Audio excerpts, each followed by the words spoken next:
How is the island today, Helen? The island is very sunny, thank you, Peter, and nobody's setting fire to any parts of it, so that's nice. That's good. That's good. Unlike unlike Portland, which is, Yes. I never told you that story. The last time I was on the island, I was in the hotel and we were getting breakfast. I don't think I told you this story, did I? You know the whole audience can hear you, don't you? But carry on. I'm not. You're. You're not going to start talking about anything rude. Good. Okay, you may continue. But that's okay. So anyway, it was hot. I can't remember when we were there, but it was hot, and they were pouring tea. I asked the I asked the waiter for a big cup of ice, and so he comes in. He said, "Here you go, sir." And I took tea and I poured it in ice, and he was mortified. And he said to me, "But sir, it will be cold." And I said, "Yes, sir, I know. That's why I poured it into ice." And he just stood there and he said, "Very well, sir." And it was a very funny moment because he couldn't. There was like that moment when he watched me do it, of like aporia, like wonder, like what on earth is this crazy man doing? Yeah, I've only just recovered from that incident, so can we perhaps just, I'd like to just obliterate it from my memory and repress it again, and perhaps you could get on with. Oh, actually, look at that! I'm drinking iced coffee. Oh God, there's no hope for you. Come on then, go on. Go ahead and say hello to everybody. Hello, everybody, and tell them what we're going to be doing. I was going to give everybody a lesson about cold beverages, but I guess I'll pause on that. So hi, welcome everybody. We're here with Helen Pluckrose, author of Cynical Theories of Counterweight, and I'm delighted to be here. My name is Peter Boghossian, and Helen and I are going to talk for 10 minutes about everything except ice in one's tea, and then some one's coffee, and then I have some pre-selected questions that people sent in that are fantastic, and then we're going to look in the Counterweight chat here and pull some more questions. So if you have any questions, don't hesitate to ask. So it's 10 a.m. my time in Portland, Oregon. So Helen, Cynical Theories, let's get rocking and rolling. Cynical Theories has been killing it. It's been just a crazy bestseller. I'm absolutely amazed actually that it seems from the best estimates they can get that it was the 7th best-selling non-fiction book, and I just can't imagine that many people wanted to read about the evolution of postmodern thought. But I think that shows how many people are realizing that there's a problem going on and that we really need to understand it on the level of ideas. So why did you write that book? Okay, so the way I see my progression now is, first of all, when we did the grievance studies probe thing, we were showing people that the problem existed. So that project, it brought together a load of the worst scholarship and made really terrible arguments using it. So it was showing people the problem really does exist. It's not a minor thing, it's big and it's real. So Cynical Theories was explaining the problem. Having shown the problem, Cynical Theories explains the problem. Counterweight is an attempt to address the problem in a really practical and material way. So people are coming to us now with specific practical problems that they are having within their organization. And we are using the knowledge we have of the ideas underlying them, and also what options are available to them to try and help them with whatever their situation is. So, all right, so I'm going to dive into that in a minute, but I'm still lingering on the book because I think that the elements in the book Cynical Theories directly relate to Counterweight. Now, the last two chapters, excuse me, of my book, of the last two chapters of Cynical Theories are my favorite of the book. That's because there's not much theory in them. Well, no, it's a no. That's not what. because it's new. Well, you tell me about the last two chapters. What are those for you? Okay, so after we'd finished going through the development of the evolution of postmodern ideas, in chapter 9 we looked at how it was affecting society in very sort of practical ways, in manifestations of cancel culture, and in psychological ways, drawing on the work of John Haidt and Greg Lukianoff to look at how people have started to really be taught by these theories to catastrophize things, to read everything through these horribly cynical narratives, and how it's affecting society and culture as a whole. And then in chapter 10, we argue for a better way to approach social injustices that still exist, a better way to address racism, homophobia, sexism, transphobia, whatever you like, any kind of issue that is going on in which people are being unjustly discriminated against or bullied because of their identity, then we need a good way to deal with this. And we argued that liberalism as an ethical system, a system that allows individuals to discuss ideas, to argue for good and bad ideas, and to get to the bottom of things by being able to speak freely. So we argue for liberalism as a solution, and we argue for evidence-based, rigorous research. So that which is empirical research, looking into why is it, for example, that it seems African American women are more likely to die in childbirth than white women, even countering for class. A lot of these problems disappear when you factor in class, but that one seems not to. So there's a need still for rigorous scholarship and critical race theory, starting with the presumption that everything is racist all the time. And white supremacy is a discourse that runs through everything and explains everything, actually gets in the way of addressing the problems that still exist.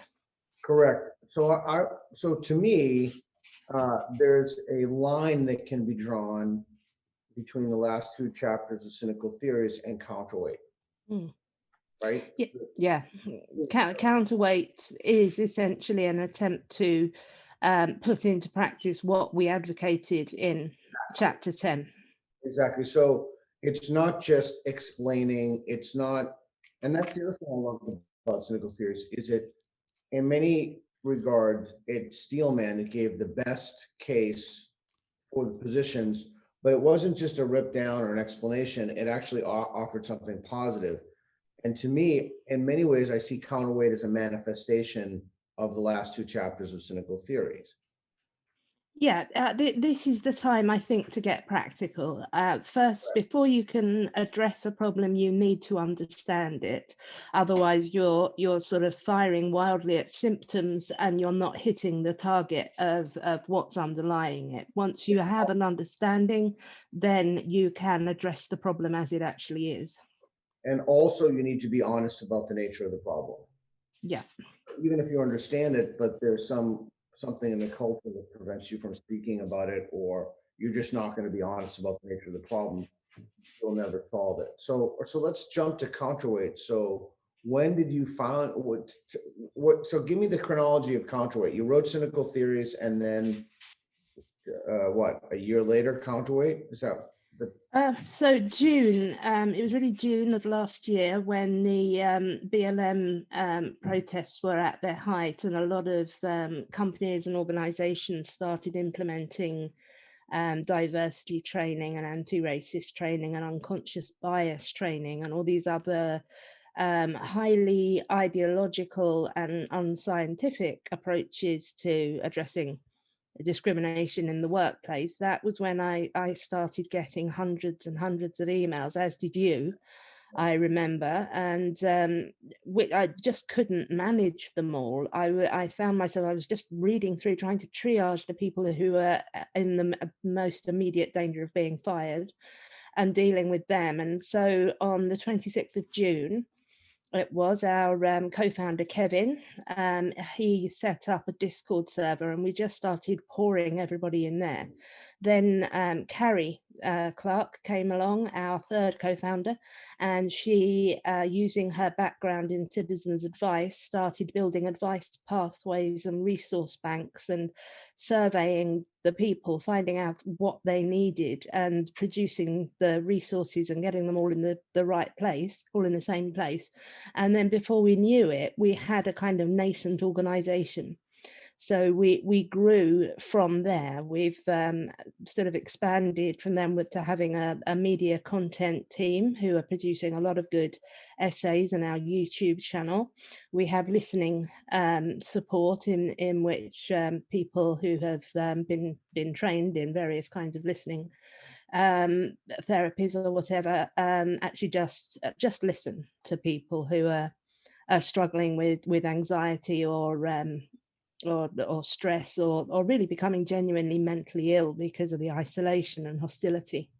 All right. So what kind of people contact Counter? First of all, okay, let's even back up it. So how do they contact you? And then what sort of problems do they have? Is there an email they get, a form, and then you get the forms, and what do you do? And then what kind of problems do people? This is a big question, sorry. So how do they contact you? And what do you do? And then what kind of questions do they have? Well, the way they contact us mostly now is by going to the website and clicking on the Get Help button. And that website is, what's the website? The website is counterweightsupport.com. Okay. And if you click on the Get Help, it will ask you what country you're in, what particular problem you're having, and then people monitoring the inbox will then assign people to various members with certain skills. So I get the academics mostly. They come to me. People having mental health problems of some kind will generally be referred to one of our sort of listening supporters. And that's 90% of the time, somebody who comes in has a problem that can be resolved by being referred to certain resources or organizations or a simple answer. But sometimes we need to do an active sort of action plan. And then we will help people write letters, we'll help them practice for meetings, we'll edit their own policies. A lot of people who get in touch with us are employers, and they want to have an equity, diversity and inclusion policy that isn't critical social justice, that is liberal. Interesting. So I'm not looking at the comments yet, just so that everybody knows. So just to state the structure of what we're going to do again. We're almost wrapping up with our conversation here. I'm going to read some questions and then we'll take questions in the chat. So give me like one example of an academic problem, one example of a work problem that's like the mode that's fairly common. Okay, so I'll give, because about 75% of the people who come to us are employees, but because I deal more with the academics, I have quite a lot of examples of that. I'll give you a simple one. A master's student had, there were ethical problems that were raised with her proposed psychological study. And she was called in to explain herself, and she didn't know what it was she had done wrong. And so she showed me her proposal and I was able to find the part that was going to cause problems. I predicted that they would say that she was centering white feelings. And I suggested ways to her in which she could get past that and argue to the committee that she was not centering white feelings. She was trying to make psychologists more effective. That was her goal. And when she went into the meeting, that was the problem they had, and she did have an answer prepared for it, and they did pass her through, and she is now doing the study. So sometimes it's a nice simple thing like that. There are a couple of way more complicated things that I couldn't get into because they're ongoing and they're really detailed and complex, but that I'm dealing with at the moment. In employment, we have so we had one white emergency services personnel who was getting into trouble saying that he wasn't going to stop and notice what race or gender identity a person had before saving their lives. And this was considered problematic. We seem to... So I can't give too much detail because, he could... I'm just still processing that. I just want to make sure that you said what I think you said.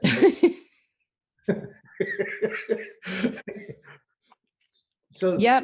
I mean, he'd said he'd been quite annoyed. I think there's a lot of people who are in jobs where you're saving people's lives that are action oriented and plain spoken. So he wasn't particularly tactful in his rejection of this idea that he needed to pay attention to race and gender identity when doing his job. But that was the essence of it. He wasn't going to care what race someone was if they needed their lives saved. He was just going to save them. I'm kind of radical. yeah. But we seem to have solved that one. And then we have quite a lot of black or South. Okay, let's linger on that for a second. So how does knowing somebody's race increase the likelihood of saving their lives? I suppose maybe if you knew they're an Ashkenazi Jew that have Tay-Sachs, or you knew that, like, sickle cell. I mean, I suppose I'm trying to work through this. I'm trying to give people the benefit of the doubt here, and then we'll move on to the questions. But I think when you're in this, you often forget, or not you, one often forgets how truly bizarre and grotesque this stuff is. And so it's worth digesting that bit of derangement for a moment for folks who are listening to this. All right, well, we're already over. We could talk all day, obviously, but we're obviously over. Why don't we do this? I have some questions. Why don't we go over some questions, and then what I'd like to do is, and you don't know these questions, so wow,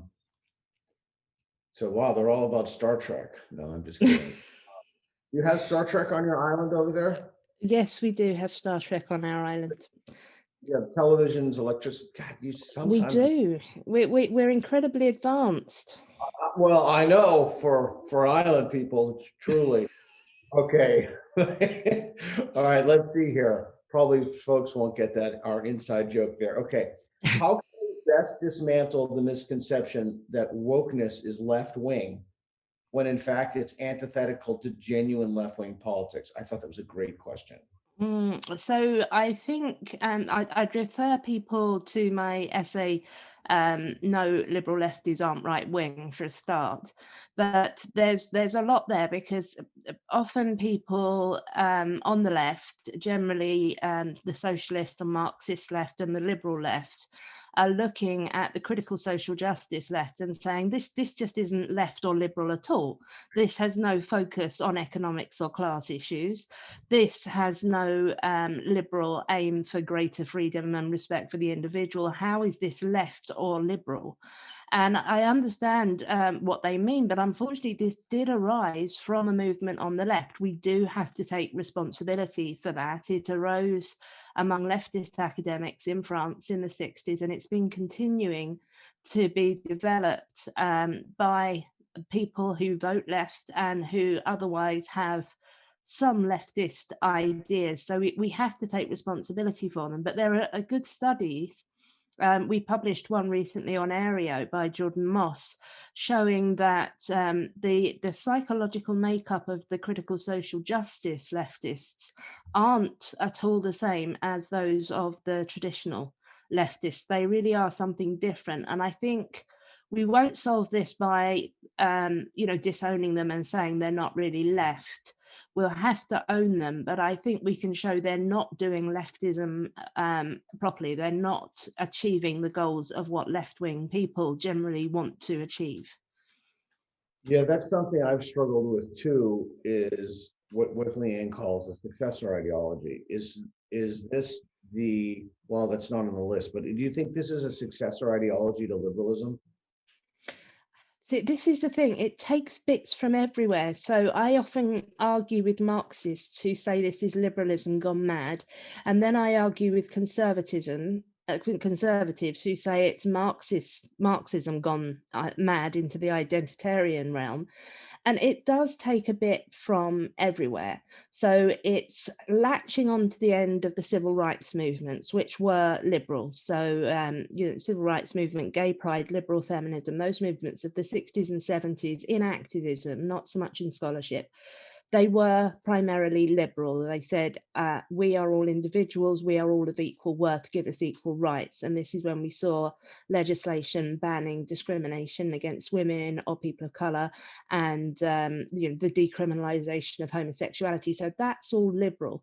But once the legislation was in place to ensure legal equality, racism, sexism, and homophobia didn't go away. What was left were attitudes that needed addressing.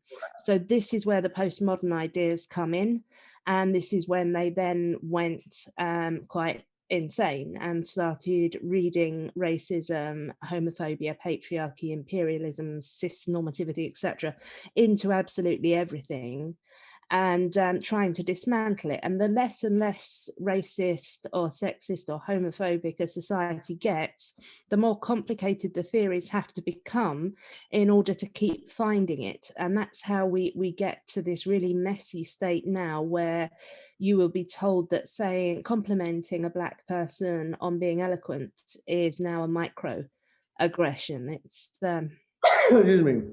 It's yeah, that's the state that we're at. So there was some validity there. Yes, we still had to address attitudes, but we can do that in a liberal way by consistently frowning upon evaluating people by their immutable characteristics.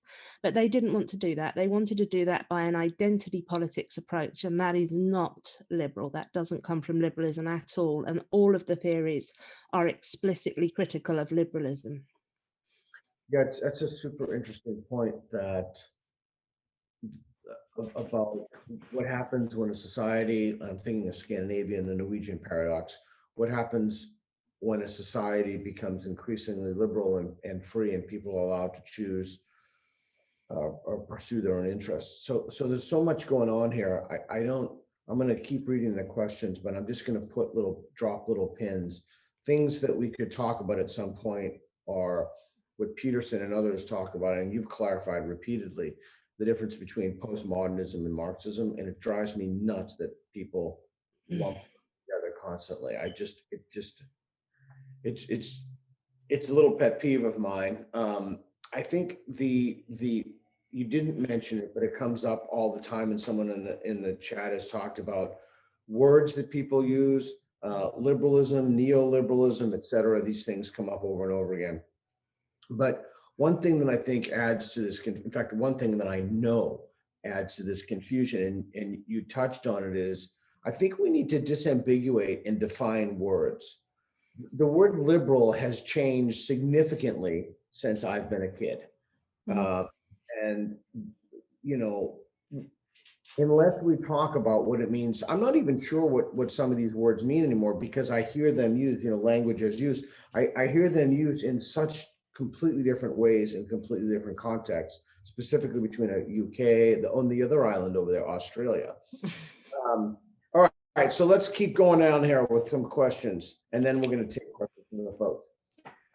Some people argue that the anti-woke are just as religious in their pursuits and just as bad as the woke themselves. How would you argue against that? I'm not sure that I would. I think some people who have become very radically anti-woke have strayed away from liberalism. So I loved it when Counterweight got a compliment which said they like that we are pro-liberal rather than anti-woke. Now, being pro-liberal does actually require being anti-woke, but sometimes if you go too far in any direction, in any sort of opposition to anything, then you can find yourself getting stuck in an ideology of your own, a kind of counter ideology. So I think people like me, like you, who want to focus specifically on the critical social justice problem, it doesn't mean we don't think any other problems in the world exist. This is the one that we are focusing on because we're interested in knowledge and in liberalism. And, I'm on the left, and that means it's a particular problem for me and of the humanities. we need to be careful to remain balanced and not to kind of veer too far in the other direction. This is what people tend to do. They'll respond to someone seeing racism everywhere by seeing racism nowhere, when the reality is that sometimes there's racism and we need to be able to spot it when it's there.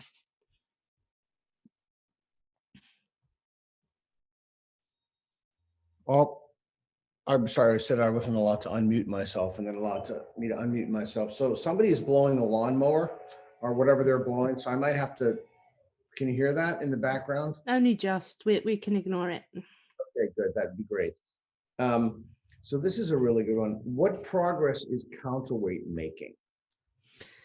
Right, so we make lots of little progresses. So, I mean, when I say little, this varies from, saving one junior engineer from getting fired, to helping one major humanitarian organization stop spending thousands of pounds training its white staff and instead spend them on medical aid for people in desperate need of it. So Counterweight takes on individual cases or individual organizations.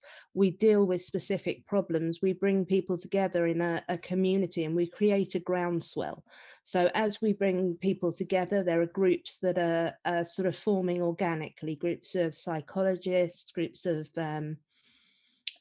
museum curators, groups of teachers, of parents, and they're all coming together in order to sort of be activists, essentially, against the authoritarian that is authoritarianism that's affecting their sphere. So they come and they form these groups themselves, and then we offer them assistance and advice, and if possible, when if certain studies that we're hoping to fund. That's what Counterweight is doing. So we're often behind the scenes because we're helping people sort out problems um, in their industry, in their organization, behind the scenes. We're not so much about making a lot of publicity and suing everybody. We're about negotiating behind the scenes. So, we're very excited. We recently heard from someone in young adult books who wants to start making a difference in that industry. Now that's something that worries us a lot. I don't know how many of you have you seen the problem happening in young adult books when someone comes to us from within that kind of sphere. We are immediately very interested, and we want to get in there and we want to try and help them push back at that problem. All right, last question, and then we'll go to the question. So if you have a question, you want to throw it in the chat, well, let's do that. Last question, I really like this one. These are some great ones. How can we best find common ground with critical social justice folks? Okay, so if somebody is really, really ideologically captured, and say somebody is Robin DiAngelo, there really isn't much common ground that can be found at all. She has an answer for everything. Any disagreement, any attempt to budge her even slightly is just going to result in being told that you are racist, you're in denial, you've got unconscious bias, you're fragile. This is why you're not admitting things. But I think very few people are completely committed. So where we can find common ground is with the people who have some sympathies with a lot of the critical social justice ideas, but aren't completely committed to them. And we can find common ground with them by saying, yes, we also care about the continuation of various kinds of prejudice and bigotries, and we would like to actually address them properly. We don't think that this approach is addressing them properly. I mean, we can talk about the evidence, for example, that unconscious bias training doesn't work, and that in some studies where it's been looked at the results of it, it has increased racial tensions within an organization. So we have a lot of evidence to show that critical social justice approaches don't work, but Let me pause you. Isn't that the problem though? When somebody doesn't value evidence in the role of belief formation, and you say, well, look, we agree the same thing. We want to get rid of racism and bigotry and homophobia. And so we both agree that these are bad things. But the way that you think that we ought to get rid of those and the way that I think we ought to get rid of those are different.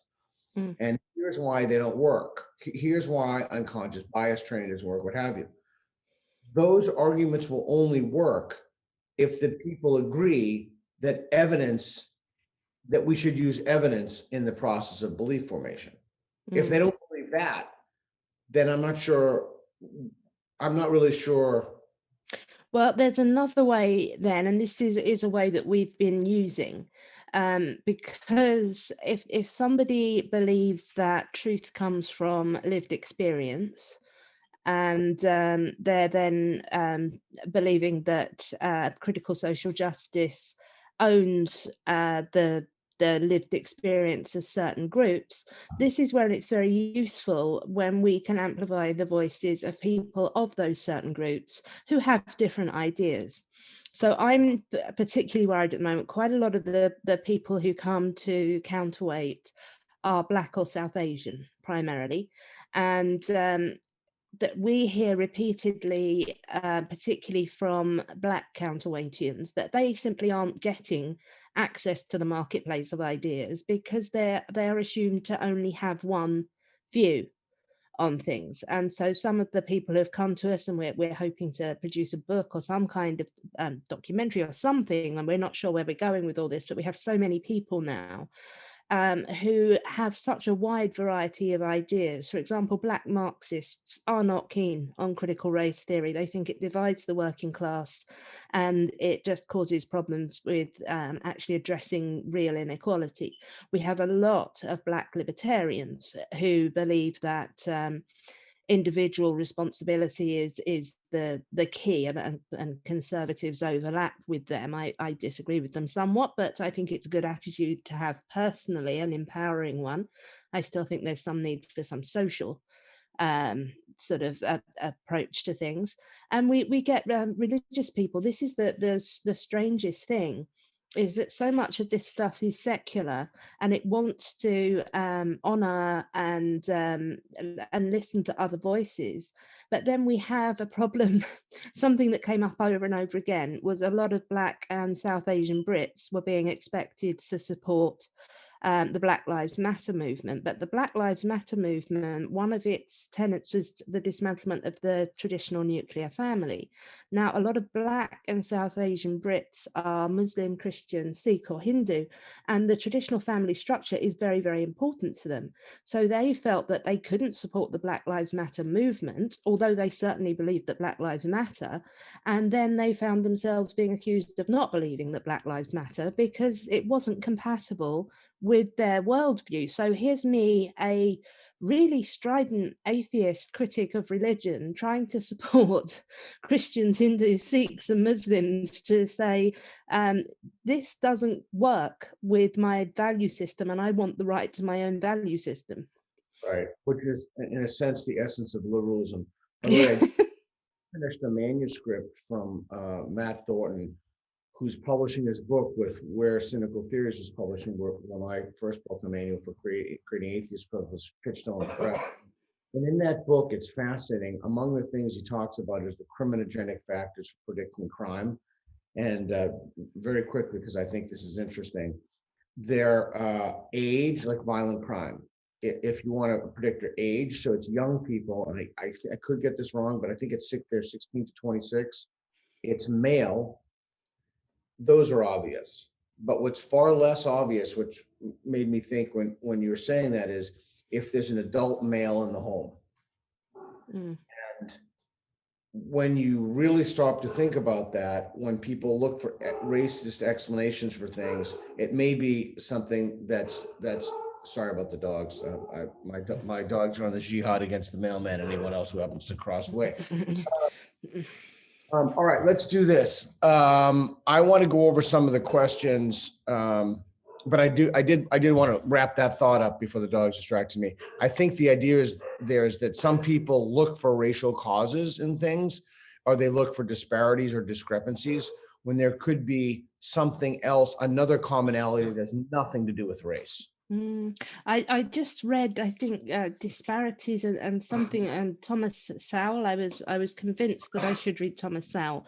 Now he's talking my language, but I still can't quite get on board with him.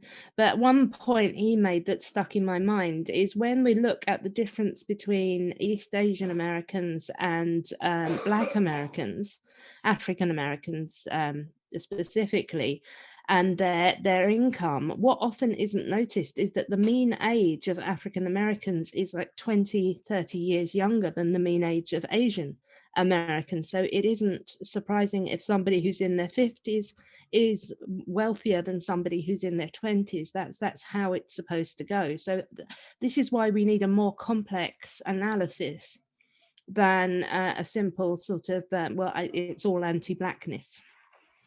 Yeah, it's amazing. We know that robust methodologies and science and rigor work for everything else. Nobody complains about it for anything else. Except, not even the creationists complain about it. They love it, right? Because but they think that the fruits of those inquiries support the things. Oh my, is that your husband? Yes, you have met him. I know him. Yes, That man. yes, he thinks you're great too. I've tried to convince him otherwise, but never I have mind. had a beer with that man. All right, let's do this. Let's rock and roll here to some of the questions. There's some great questions. I'm going to go in reverse order. If you have a question, just throw it up there. Would it be fair to say that the defining belief of critical social justice, wokeness, successor ideology is that 100% of inequality between demographic groups is caused by semi-concealed system of oppression running through every element of culture? Yes, I think I can answer that quite simply with yes. That's the underlying belief. You might sometimes shift people into admitting that there may be other factors as well, that humans do actually have agency, but generally the whole the system, the underlying system, is a belief that we are all socialized into white supremacist, patriarchal, cisnormative, etc. beliefs, and that they are always operating on every level of society all the time. Okay, okay. So I want to linger on this for a minute. Just as the whole idea of white fragility seems just it doesn't even rise to the level of being demonstrably false. I put a tweet out the other day. It's like what sixth graders say on the playground. You're a loser. No, I'm not. See, that proves you're a loser. Yeah. You know what I'm saying? It seems so stupid. But what's interesting to me here is that okay, let me ask you the question.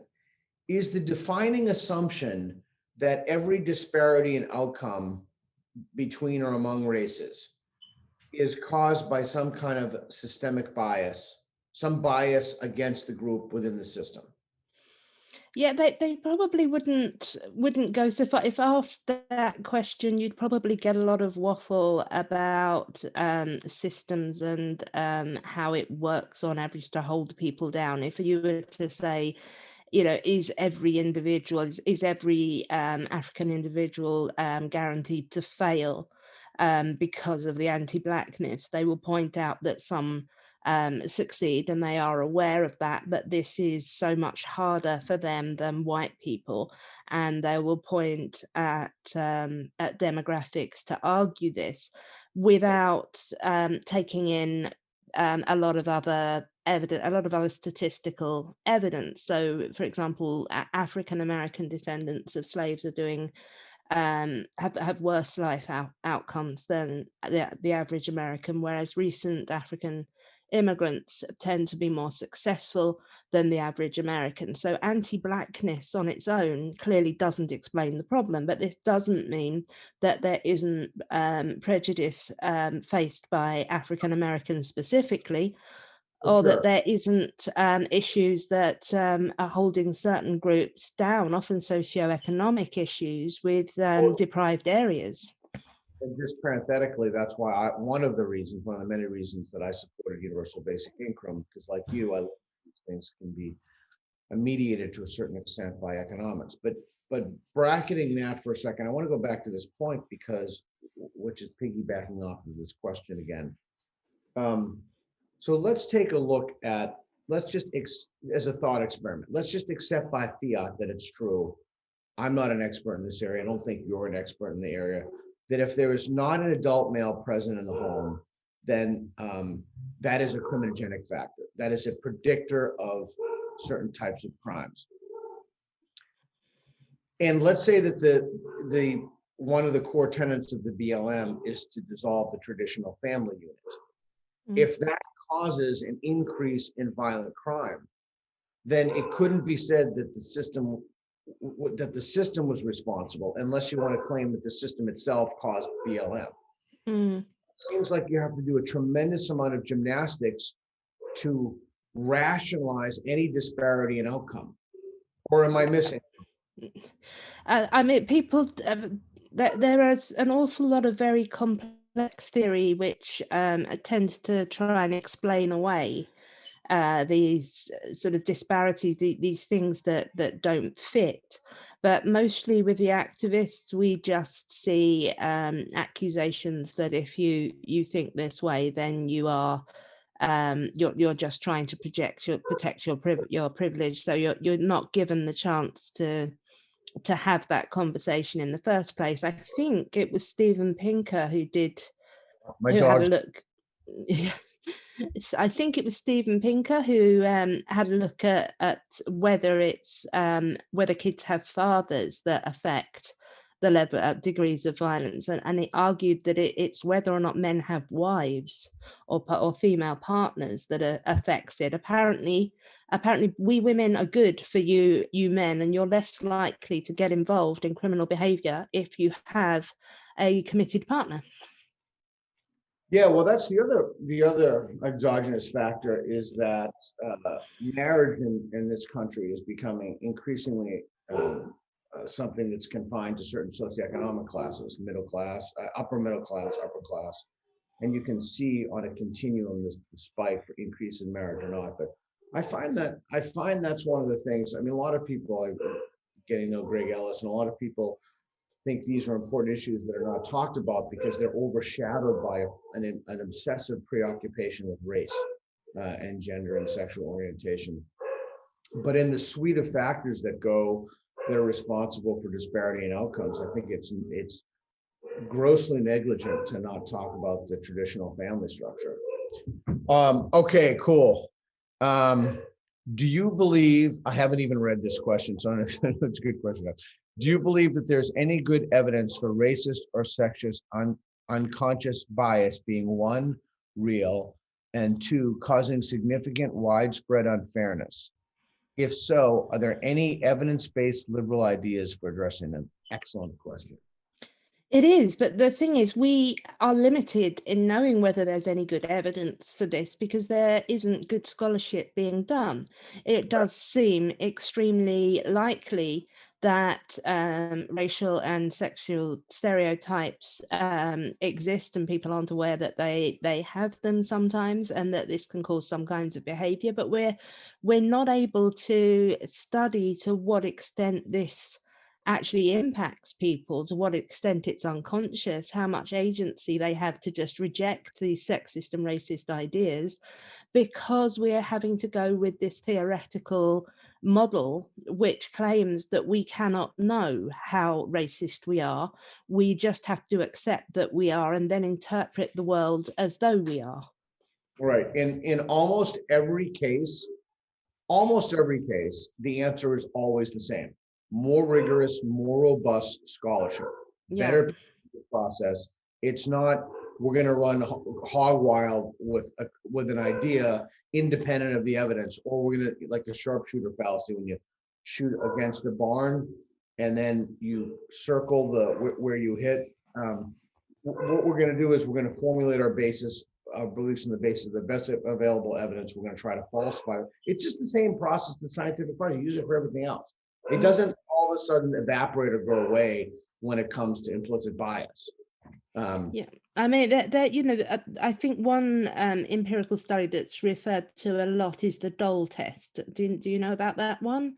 Yeah, so children, when given the choice of a dark skinned doll or a white skinned doll, were more inclined to have assign positive attributes to the lighter skinned doll.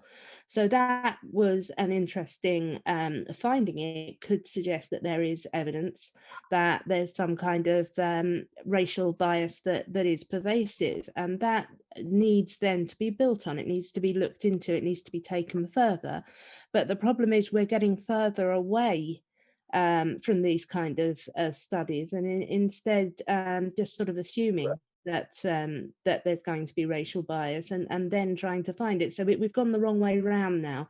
We're not starting with a hypothesis and testing it. We're starting with a conclusion, and then reading society in a way that fits it.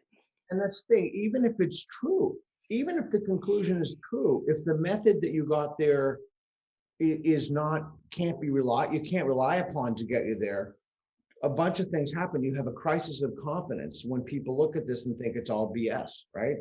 Because, so again, in virtually every, if not every case, the argument is always the same.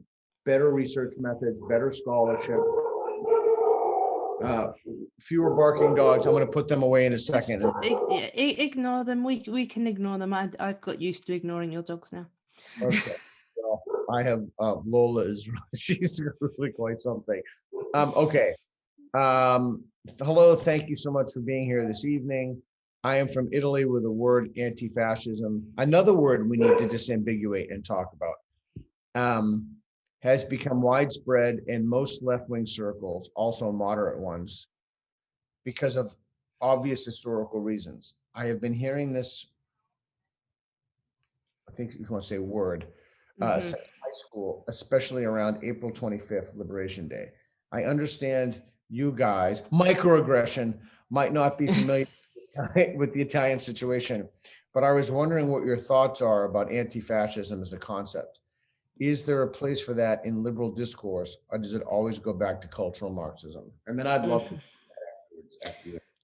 Okay, so I think anti-fascism.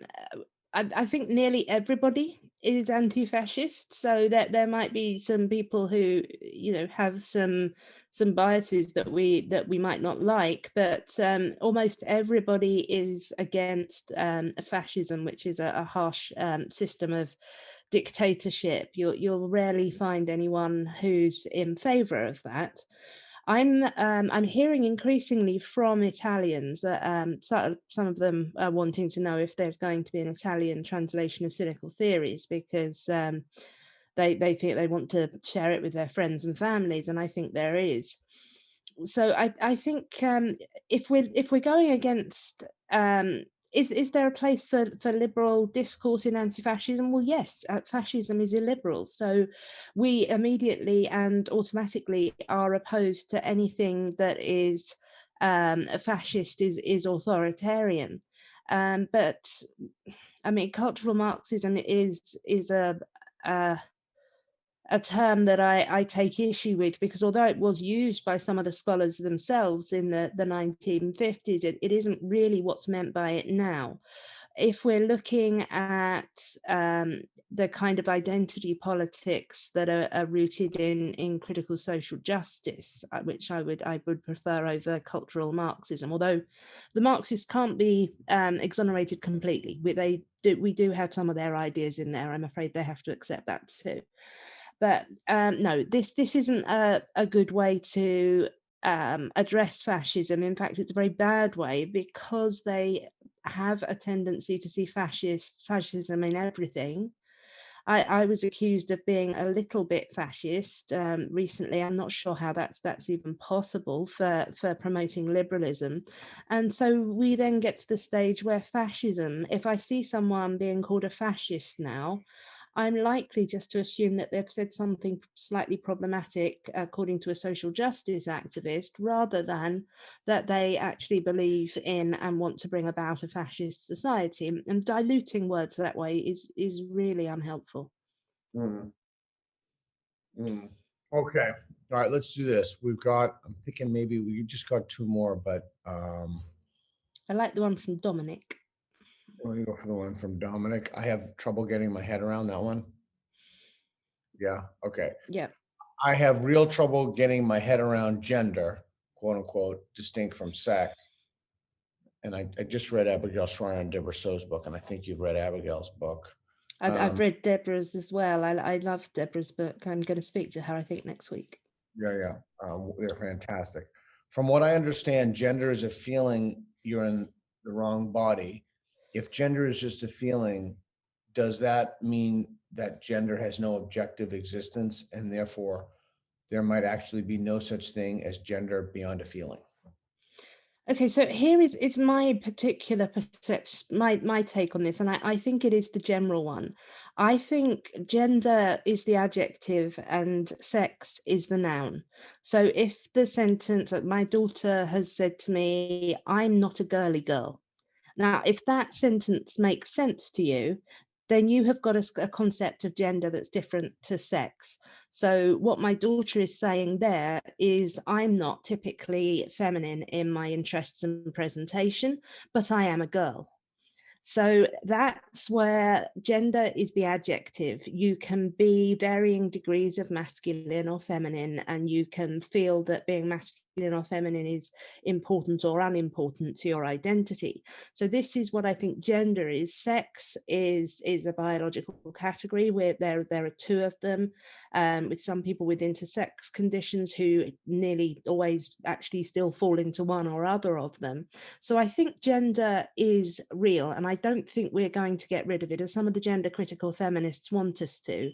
If we go back way, way in history, there are people talking about being manly and being womanly, and they're talking then about gender, about traits, cognitive, psychological, and behavioral traits that are associated with one sex, but not necessarily, because we all know if someone says this is a very manly woman or this is a very feminine man, we understand what that means. And that's because gender is a bit different. What we're having a problem with at the moment is the concept of gender identity, which seems to be as well as some people simply seeming to be trans and to have just felt this way always, and science will hopefully explain this better, that it's developing but still young. There is a trend at the moment. It's not a coincidence that this is happening. Suddenly it's girls who are discovering that they're trans, where there always used to be more boys, biological boys, who felt themselves to be female. There were always twice as many. Now it's girls who feel that they are really boys, or who feel that they don't have a gender, and this happens in friendship groups. It happens among white middle class friendship groups. So I think it's very, very problematic to say it, but when my generation had the goths, and I was one, and then the next generation had the emos, what is Generation Z's? Generation Z's. Um, what is their teenage exploration of feeling like an outsider, of feeling like they don't fit in? My fear is that for a lot of people it's taking on a trans identity, and this isn't as benign as dressing in black and listening to depressing music, because you can just stop doing that. This is more worrying because it leads to affirmation at the moment, and then to medication, and then sometimes to surgery. So I share the concerns of a lot of people who are worried about affirming gender identity in in adolescents who have suddenly sort of realized that they're trans. It's interesting. A few years ago, I was in an event with Brett and Heather and Kate Herzog, and she said something, and Lou Perez, and she said something so. Katie Herzog said something so interesting. I almost couldn't wrap my mind around it. So she's a lesbian, and she said in Seattle there are almost no, if not no, butch lesbians. They've all transitioned over. Now this is her saying this. This is not me saying this, and I just couldn't wrap my head around that. And subsequent to that, I had read, I've read something, again, I'm no expert in the number of, I don't know, tribat, I think is the word, or masculine lesbians, or what have you, but the phenomenon of transitioning over, and I don't want to say that it's a very bizarre and peculiar cultural phenomenon that we need to look at. I want to add one more thing, because I think it maybe in the conversation or emerging theme, or maybe it's just in my mind, is that we need better and more rigorous scholarship. And I've read, I think it's in one of those books, and I read elsewhere that universities' IRB programs will not approve studies of people who have detransitioned and want to transition back again. Mhm. And so we've placed a roadblock on what could be a very important piece of information to understanding these puzzles. But the problem isn't scientific, the methods are there. The problem is that there's an ideological problem that won't grant researchers the authority to study that. And if you do that, then you're limiting human flourishing, right? You're putting an artificial cap on what we can know, because you somehow think you know best. But yeah, so the gender is a great question. The gender concept, it's very, very complicated. And I don't think Judith Butler's work is really helpful there, to say the No. least.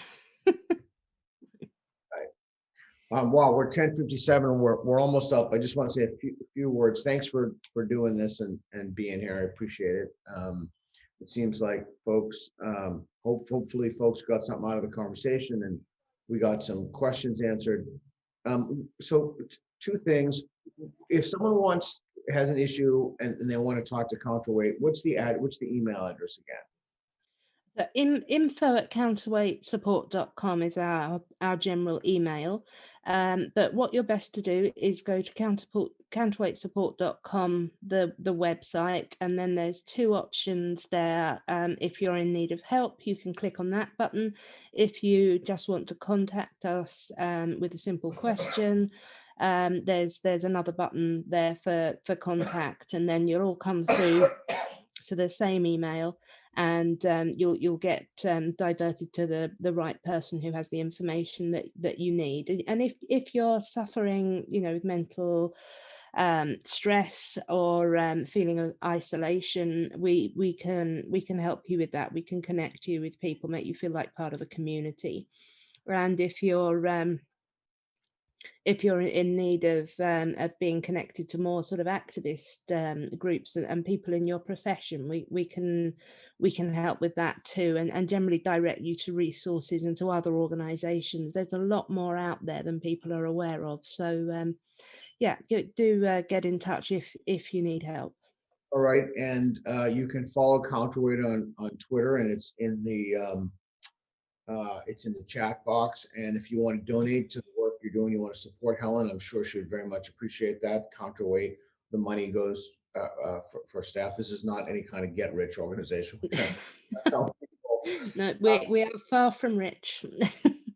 You want to help Counterweight, or if you want to, you can also help in other ways to support as well. Helen's quote unquote future pontifications, you can follow her on Twitter. You can follow me on Twitter at Peter Boghossian. And Helen, you and I have a paper coming out.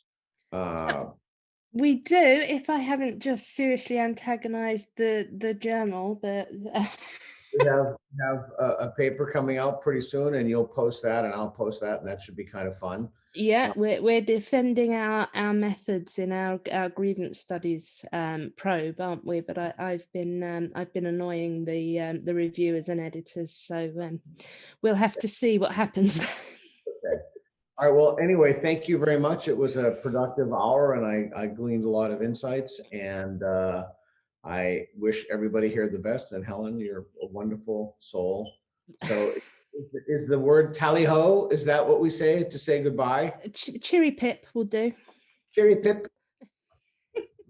Thanks, Pete. Toodaloo.